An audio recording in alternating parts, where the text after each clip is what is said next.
देखिए, 3 राज्यों में जबरदस्त जीत के बाद बीजेपी अब 2024 की तैयारियों में जुट गई है। 22 और 23 दिसंबर को दिल्ली में बड़ी बैठक होगी, जिसमें लोकसभा चुनाव के लिए पदाधिकारियों को सॉलिड मंत्र दिया जाएगा। उन्हें वो तमाम ट्रिक बताई जाएंगी जिसके पीएम मोदी जीत की, जिसके जरिए हैट्रिक लगाएंगे। हालांकि प्रधानमंत्री नरेंद्र मोदी ने 2024 में जीत का विनिंग फॉर्मूला बना लिया है पहले ही। आज हम आपको बताएंगे कि 5 राज्यों में चुनावी नतीजों के बाद बीजेपी ने कैसे बढ़त बना ली है और उस बढ़त को स्थायी बनाने के लिए बीजेपी की क्या तैयारी है।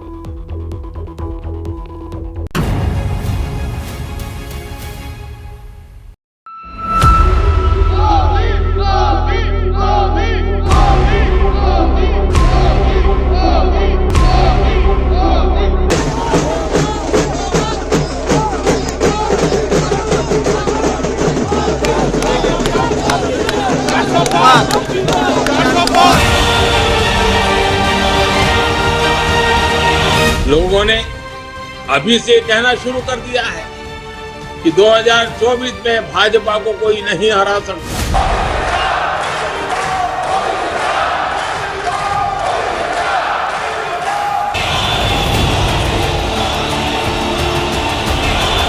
सब जय जयकार लगा रहे हैं क्योंकि मोदी जी है तो ही मुमकिन है। मोदी, मोदी, मोदी, मोदी, मोदी, मोदी। कि एनडीए और बीजेपी 2024 के चुनाव में पुराने सारे रिकॉर्ड तोड़ करके भव्य विजय के साथ जनता के आशीर्वाद से वापस आएंगे।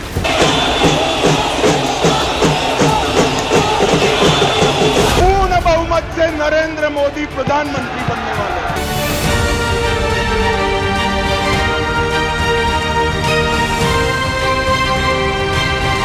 तीसरे टर्म में पहली 3 इकोनॉमी में गर्व के साथ हिंदुस्तान खड़ा होगा और ये मोदी की गारंटी है। गजब का आत्मविश्वास है, गजब का सियासी यकीन है, गजब की भविष्यवाणी है। आज की इस हैट्रिक ने 24 की हैट्रिक की गारंटी दे दी है। जीत की जिस हैट्रिक की प्रतिज्ञा दोहरा रहे हैं प्रधानमंत्री नरेंद्र मोदी, जिस भरोसे के साथ सत्ता में भगवा पार्टी के लगातार वापसी का दावा कर रहे हैं बीजेपी के बड़े नेता, उस पर अब अमेरिकी रेटिंग एजेंसी ने मुहर लगा दी है। रेटिंग एजेंसी फिंच ने दावा किया है कि 24 के चुनाव में मोदी की जबरदस्त वापसी हो रही है। अमेरिकी एजेंसी ने कहा है, काफी हद तक ये राय है कि भारत में मौजूदा सरकार के पास ही सत्ता बनी रहेगी। भारत में अगले साल अप्रैल मई में आम चुनाव होने वाले हैं। ऐसा होने पर व्यापक नीतिगत निरंतरता बने रहने का संकेत मिलता है। मोदी, मोदी, मोदी, मोदी, मोदी। एक के बाद एक चुनाव जीत रहे प्रधानमंत्री नरेंद्र मोदी के विश्वास का विस्तार है, लेकिन सवाल यहीं से है, क्यों ऐसा लगता है कि मोदी सरकार की हैट्रिक लगेगी? क्या वाकई बीजेपी ने 165 दिन पहले लोकसभा का आधा चुनाव जीत लिया है? क्या 5 राज्यों के चुनाव नतीजों का 2024 में बड़ा असर होगा? ये तस्वीर भोपाल की है, जब नई सरकार कर्तव्य निष्ठा की शपथ ले रही थी। मैं डॉक्टर मोहन यादव। सबसे पहले डॉक्टर मोहन यादव ने मुख्यमंत्री पद की शपथ ली, फिर जगदीश देवड़ा और उसके बाद राजेंद्र शुक्ला ने की शपथ ली। तीनों नए चेहरे और तीनों चेहरों के जरिए बीजेपी ने 3 जातियों को साधने की कोशिश की। जब हिंदुस्तान के हृदय स्थली में भगवा पार्टी की कमान नई लीडरशिप के हाथों में सौंपी जा रही थी, तब वहां खुद प्रधानमंत्री नरेंद्र मोदी मौजूद थे। गृहमंत्री अमित शाह थे, जेपी नड्डा थे, बीजेपी शासित राज्यों के मुख्यमंत्री थे। जब आसमान में सूरज चढ़ रहा था, तब भोपाल में नई सरकार बन रही थी, और जब सूरज ढल रहा था, तब छत्तीसगढ़ में फिर से कुछ यूं कमल खिल रहा था बड़े मंच पर कि मैं विधि द्वारा स्थापित भारत के संविधान के प्रति। सबसे पहले विष्णुदेव साय ने मुख्यमंत्री पद की शपथ ली, फिर अरुण साव और तीसरे नंबर पर विजय शर्मा ने उप मुख्यमंत्री पद की शपथ ली। ये भी तीनों नए चेहरे हैं, तीनों 3 जातियों से। रायपुर में भी लंबा चौड़ा मंच सजा हुआ था। नरेंद्र मोदी और अमित शाह समेत बीजेपी के तमाम दिग्गज कतार में बैठे हुए थे। नई पीढ़ी के हाथों बीजेपी में सत्ता हस्तांतरण का चश्मदीद बन रहे थे। 15 दिसंबर को राजस्थान में भी नई सरकार का शपथ ग्रहण होगा। यहाँ मुख्यमंत्री ब्राह्मण होगा तो 2 डिप्टी सीएम में से एक दलित, दूसरा राजपूत होगा। पूरी टीम नई होगी। दरअसल यही नरेंद्र मोदी के आत्मविश्वास की प्रस्तावना है। वो नींव है जिसके ऊपर जीत की हैट्रिक बनाने का विश्वास है। मोदी सरकार की सत्ता में फिर से वापसी का आधार है। यही पीएम मोदी की प्लान बॉस का हिस्सा है। विकास के बीच जाति और धर्म में उलझी सियासत की डिक्शनरी में सबसे पहले बॉस का मतलब समझिए। बी मतलब ब्राह्मण, ओ मतलब ओबीसी, एस का मतलब शेड्यूल कास्ट यानी दलित और दूसरे एस का मतलब शेड्यूल ट्राइब मतलब आदिवासी। इसी प्लान के जरिए नरेंद्र मोदी चुनावी राजनीति में वो लकीर खींचने के लिए संकल्प ले रहे हैं जो अब तक सिर्फ नेहरू ने किया। देश की जनता ने 2024 के चुनाव में भाजपा को वापस लाने का मन बना लिया है। उन्होंने अब की बार 400 पार का जो नारा दिया है उसके पीछे कारण यही है कि उनका आत्मविश्वास मजबूत है और 3 राज्यों के चुनाव ने उनके आत्मविश्वास को और मजबूती दी है। अब जरा समझिए कि हिंदी पट्टी के 3 राज्यों के जरिए मौजूदा सियासत के सबसे बड़े साधक कैसे लोकसभा चुनाव को अपने हिसाब से साधने के लिए तैयारी कर रहे हैं। मध्य प्रदेश में सीएम और छत्तीसगढ़ में डिप्टी सीएम ओबीसी हैं। देश में ओबीसी की आबादी करीब 44%, 50% से ज्यादा ओबीसी आबादी वाले राज्यों में लोकसभा की 250 से अधिक सीटें। चुनाव दर चुनाव ओबीसी का नरेंद्र मोदी पर यकीन बढ़ता जा रहा है। 2009 लोकसभा चुनाव में 21% ओबीसी वोटर बीजेपी के साथ था। मोदी की जब एंट्री हुई तो 2014 में ये आंकड़ा बढ़कर 34% हो गया, जबकि 2019 के लोकसभा चुनाव में 10% ऐड होकर ये करीब 44% पहुंच गया। जब ओबीसी का समर्थन 44% था तो बीजेपी को 303 सीटें मिली। इनमें ओबीसी के 85 सांसद हैं। इस बार भगवा पार्टी सीटों की इस गिनती को आगे बढ़ाने की तैयारी में।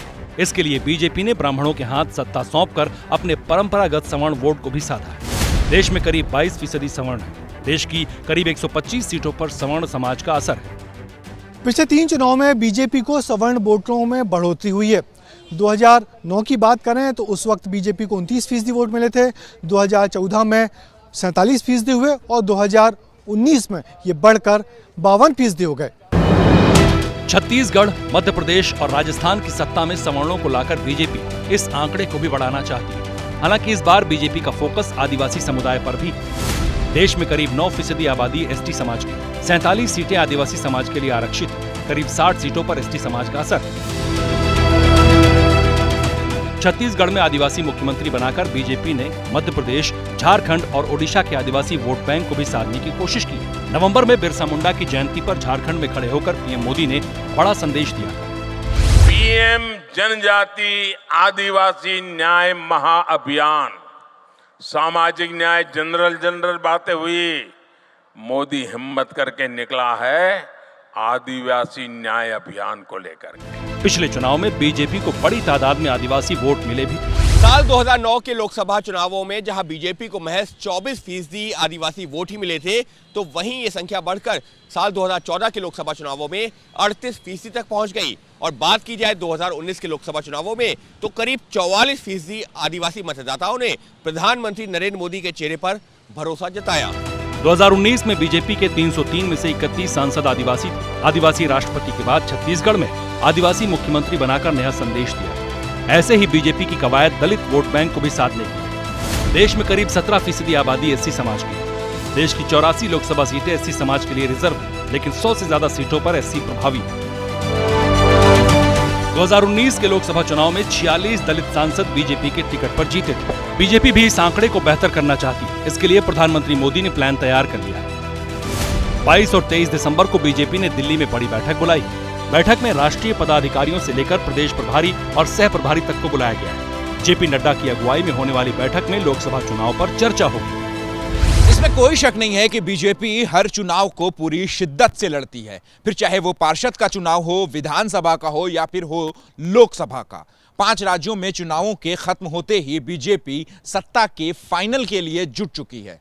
जैसे ही घड़ी का काटा दोपहर 2:30 पे आए, बबीता जी का दिल सास बहू साजिश के लिए मचल जाए। और ये है इनकी बहू, पूरे दिन ऑफिस की टेंशन हो जाए गॉन जब ये करें अपना फेवरेट शो फ्री टाइम पे ऑन। इनकी तरह आप भी देखिए अपना फेवरेट शो अपने टाइम पर और डाउनलोड कीजिए एबीपी लाइव ऐप अपने स्मार्ट टीवी पर।